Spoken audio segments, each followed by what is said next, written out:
নমস্কার বন্ধুরা, আমি কিংশুক মজুমদার। আজ আমি আপনাদেরকে প্রখ্যাত সাহিত্যিক শ্রী বুদ্ধদেব গুহর লেখা আয়নার সামনে বইটি থেকে কিছু অংশ পাঠ করে শোনাব। এই বইটিতে আয়নার সামনে গল্পটির সাথে সাথে আরও কয়েকটি গল্প আছে। দোলনচাপা, তিস্তা, সিঙাল, গ্রহান্তর, কিছুদিন এবং দেওয়ার সময়। দেশে মানুষ কই, মানুষের মতো মানুষ কই?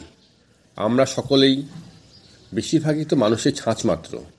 কিছু বদরক্ত, কিছু জল, কিছু মেদ, কিছু অস্থিচর্মের সমষ্টি, কতগুলো ছাঁচে ফেলা অঙ্গ প্রত্যঙ্গের জঞ্জাল। এই কোটি কোটি লোকের মধ্যে মানুষ কজন আছে? প্রত্যেকের জীবনে ট্রায়াল ব্যালেন্সের কিছু গরমিল থাকে। গরমিলওয়ালা ট্রায়াল ব্যালেন্স নিয়ে সকলকে শুরু করতে হয়, তারপর চেষ্টা করতে হয় তা মেলাতে। যে সেই গরমিল মিলিয়ে তার জীবনের ব্যালেন্স শিটকে শেষ পর্যন্ত মেলাতে পারে, সেই সার্থক, সেই একমাত্র বেঁচে থাকার অধিকারী। এই পর্যন্তই। আমি কাল আবার আসবো অন্য কোনো একটি বইয়ের পাঠ্যপ্রতিক্রিয়া নিয়ে। ভালো থাকবেন সবাই। নমস্কার।